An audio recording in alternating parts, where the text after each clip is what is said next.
Los objetivos de esta charla, pues, son dar unas pautas del desarrollo cerebrovascular y la autorregulación del paciente pediátrico, cuáles son los principales mecanismos de lesión cerebral en los pacientes con parálisis cerebral y cuáles pueden ser las consecuencias en el desarrollo, pues, del cerebro en estos pacientes. Para empezar, entonces, tenemos que entre el primer trimestre y la semana 24 de gestación se produce una neurogénesis cortical en la que hay una organización, migración y proliferación de precursores neuronales pluripotenciales y que en estos primeros trimestres, entonces, las principales alteraciones van a estar dadas por la genética, por infecciones, sobre todo pues como las del tipo TORCH y por agentes tóxicos que alteran el desarrollo del cerebro y pueden dar pie a malformaciones como lisencefalia, polymicrogiria, displasia cortical y esquizencefalia. En la segunda fase pues ya del embarazo, después de que se produce pues como toda esa neurogénesis cortical, hay un crecimiento y desarrollo, sobre todo axonal y dendrítico, en el que hay mielinización y se forman las sinapsis del cerebro. En esta fase, el cerebro es especialmente eh, susceptible a alteraciones como la isquemia y la hipoxia cerebral. Entonces, en esta infografía lo que queremos ver es algo del desarrollo vascular del cerebro. Tenemos que en el periodo fetal existe una vascularización temprana desde la semana 8 de gestación, en la que se forma un plexo vascular primitivo y de las arterias cerebrales principales. En los menores de las 37 semanas, la vascularización es aún inmadura, hay una red capilar que es escasa y es especialmente escasa en la sustancia blanca periventricular. Hay unos patrones pues, de autorregulación cerebral que van a estar limitados y hay una muy alta vulnerabilidad a los cambios de la presión y la oxigenación en el cerebro fetal, con rangos de autorregulación que apenas son de 5 milímetros de mercurio. En el paciente recién nacido a término, pues hay un aumento ya de la densidad vascular y la ramificación de todo ese sistema vascular, mejora la autorregulación cerebral. Más o menos unos 10 milímetros de mercurio y hay una mayor capacidad de la respuesta a dióxido de carbono y a oxígeno. En el lactante, entre el primer mes y los 2 años de vida, hay un crecimiento rápido de vasos y capilares, se madura la unidad neurovascular, hay un mejor acoplamiento entre el flujo sanguíneo y el metabolismo cerebral y hay un aumento del flujo cerebral con la actividad neuronal. En los niños ya mayores de 2 años, pues la red vascular está madura y es compleja, y una autorregulación más eficiente y estable y tienen una gran capacidad de autorregulación y respuesta a los cambios de presión y a los cambios de dióxido de carbono y de oxígeno en sangre. ¿Qué estructuras maduran pues entonces en el desarrollo vascular del cerebro del niño? El desarrollo pues es progresivo de las arterias carótidas internas, vertebrales y el polígono de Willis. La circulación capilar es progresiva en su aumento en densidad y complejidad. Hay una maduración de la interacción entre neuronas, artrocitos, pericitos y células endoteliales. La sustancia blanca tiene una vascularización que es tardía, entonces esos tienen una muy alta sensibilidad a la hipoxia y a la isquemia en las etapas tempranas, y los senos venosos van madurando progresivamente. En esta diapositiva pues quería mostrarles algo sobre autorregulación. En el lado derecho pues entonces tenemos que la maduración vascular va desde las vías póntico-cerebrales y desde la corteza cerebral hacia la región periventricular. Entonces eso hace que haya unas zonas eh, hipovascularizadas que son más susceptibles a los cambios de presión, eh, y, hace que sean más susceptibles también cuando aumenta la presión a tener sangrados. En la gráfica de la izquierda tenemos entonces el flujo cerebral vascular y tenemos la presión arterial media de los pacientes. Entonces vemos en la línea azul que la capacidad de autorregulación es muy estrecha y que está básicamente regula pues unos 5 milímetros de mercurio. En el nacido a término, pues esa meseta de autorregulación es un poquito más ancha y en el niño grande, pues ya hay una mayor capacidad de autorregulación.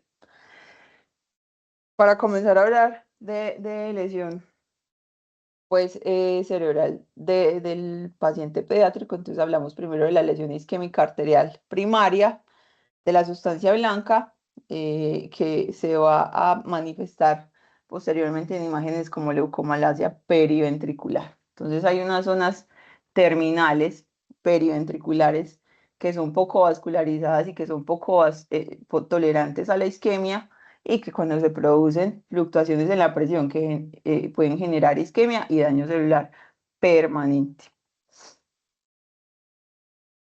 Estas son unas imágenes de resonancia magnética en las que se muestra pues unas zonas de leucomalacia periventricular. En la de la derecha pues son esas zonas como de hipoperfusión, y en la de la izquierda pues miramos que los ventrículos tienen unas formas irregulares, que esos son indicativos pues de que hubo de pronto una lesión isquémica em, en esas zonas de hipoflujo en el neonato. Existen otras complicaciones del parénquima cerebral, como son la hemorragia intraventricular. Entonces aquí hay un doble mecanismo de lesión, ¿cierto?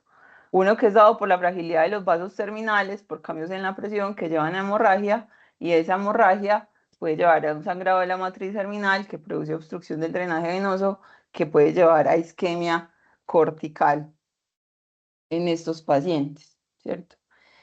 También se puede ver una hidrocefalia poshemorrágica, y en estas resonancias hay unas zonas que son de isquemia generadas pues por hemorragia intraventricular. En la hidrocefalia poshemorrágica pues hay obstrucción del líquido cerebroespinal, se puede producir dentro de la primera semana posparto o más semanas en el posparto pues, de estos pacientes. Hay una distensión ventricular que es progresiva, en la que hay una respuesta inflamatoria del aracnoides, hay una distensión ventricular, y esa misma distensión ventricular puede llevar a hacer una compresión periventricular y a hacer lesiones de los tractos axonales periventriculares. Otra de las lesiones importantes es la lesión cerebrosa en el prematuro, aunque no es tan frecuente. Generalmente se produce en pacientes que tienen bajo peso extremo, menores a 750 gramos al nacimiento. Hay un componente hemorrágico que es muy importante, hemorragia pues, de la matriz terminal del cerebelo. Hay infartos que se pueden transformar en hemorragia, y la mayoría se asocian a lesiones supratentoriales e incluso pues, a lesiones de los tractos axonales que pasan por el cerebelo, y apenas un cuarto de esas lesiones cerebelosas son aisladas. En este cuadrito, entonces quería hablarles pues que la prematuridad usualmente se asocia a factores, pues a unos factores anatómicos que dan, pues digamos que cierta sensibilidad en zonas de frontera periventriculares, que son esas zonas donde hay un flujo que es en parte compartido pues por diferentes arterias principales cerebrales, pero que en el prematuro son zonas de hipoperfusión, y que hay mecanismos de autorregulación inmaduros que pueden llevar fácilmente a una isquemia de hipoxia, que puede terminar en activación de factores celulares como las citoquinas, las especies reactivas de oxígeno, la excitotoxicidad mediada por glutamato, que pueden llevar a la leucomalacia periventricular y dan un alto riesgo de parálisis cerebral. Y la hemorragia intraventricular, que el riesgo se correlaciona realmente con la gravedad pues, de la hemorragia. Las infecciones intrauterinas pueden desencadenar parto pretérmino, haciendo el paciente también más susceptible a alteraciones hemorrágicas o isquémicas hipóxicas. Y esa misma inflamación e infección pues, puede llevar a la activación de estos factores celulares, que también pueden llevar a leucomalacia periventricular. Em, Esta es una imagen pues, que nos representa pues, el homúnculo motor en el cerebro, que cuando se produce una leucomalacia periventricular, usualmente en las astas relacionado pues como a las astas anteriores de los ventrículos laterales, pues puede afectarnos, en este caso pues las vías aferentes y eferentes del homúnculo motor, sobre todo relacionado con las extremidades inferiores, y que en estos pacientes usualmente lo que vamos a tener es una disparesia espástica de miembros inferiores, ¿cierto? Cuando esas lesiones son mayores, pues puede comprometer el resto del homúnculo motor, y cuando hay alteración de las zonas posteriores del cerebro, pues generalmente se relacionan alteraciones cognitivas, comportamentales y visuales. Cuando hay hemorragia periventricular, dependiendo de la gravedad pues de esa hemorragia y de la posterior conversión pues de la isquemia por alteraciones venosas, pues puede comprometer más el homúnculo motor, llevando a sus pacientes a tener una cuadriparesia, pero depende realmente pues de la extensión de la hemorragia del paciente. En el cerebro a término, entonces las lesiones más frecuentes son las lesiones hipóxico-isquémicas, que son lesiones que son menos predecibles y que son generalmente más graves. Generalmente se manifiestan como una cuadriparesia, pero puede ser mayor el compromiso extrapiramidal. ¿Por qué? Porque tenemos unas zonas en el cerebro que son activas o más activas metabólicamente, como son los ganglios basales, el tálamo, el tronco encefálico, la corteza sensomotora, y en el cerebro, pues en un paciente ya a término, pues hay unos sistemas de regulación que responden pues como a la oxigenación fetal. Cuando hay hipoxia cerebral o cuando hay asfixia perinatal, estos mecanismos protectores pueden fallar. Cuando esta asfixia perinatal es prolongada, pero es incompleta, fallan esos mecanismos protectores, y esas zonas de frontera parasagitales donde se unen pues como la vasculatura de las diferentes arterias cerebrales, pues pueden sufrir. Y también puede haber alteraciones pues en la sustancia blanca. Cuando hay una asfixia severa, como en una abrupción de placenta, como en una ruptura uterina, o como en una mamá que tiene un ataque cardíaco, pues se alteran zonas de metabolismo cerebral. En este caso, pues van a ser sobre todo los ganglios basales, el tálamo y el tronco encefálico en el paciente. Otra de los mecanismos de lesión en el paciente ya término, pues es el accidente cerebrovascular como tal, en la que puede haber una oclusión embólica de una o más arterias cerebrales importantes. La más común es la alteración de la arteria cerebral media. Rara vez se identifica una etiología pues definitiva, pero se asume que pueden haber émbolos placentarios o fetales que migran a la circulación cerebral, y se ha relacionado con el foramen oval permeable y el ductus persistente. Esta es pues otra imagencita del homúnculo motor, en la que vemos que cuando hay una alteración pues o una ACV en la arteria cerebral media, usualmente es de un solo lado y produce, bueno, nos va a producir sobre todo pues como hemiparesia, y usualmente produce más alteraciones pues en lo que son los movimientos faciales y los movimientos de la mano, miembros superiores. Cuando hay alteraciones de las zonas de frontera, pues también usualmente hay alteración del control del tronco y de los miembros superiores, y cuando hay alteración de los ganglios basales y el tálamo o el tronco cerebeloso, pues vamos a tener otras implicaciones, sobre todo pues en pacientes como los disinéticos pues o los atáxicos. Entonces, esta es una grafiquita muy interesante que nos habla de los patrones de lesión en resonancia magnética según el síndrome motor de la parálisis cerebral. Vemos que, por ejemplo, en la hemiplegia lo que prima es la leucomalacia periventricular, seguido de las lesiones córtico-subcorticales, que pueden comprometer la corteza cerebral y la sustancia blanca, y los infartos las lesiones pues como hipoxia isquémica. En la diplejía lo principal va a ser la leucomalacia periventricular. En la cuadriplejía miramos que hay una alteración de ganglios basales, pueden haber lesiones córtico-subcorticales, incluso infartos córtico-subcorticales.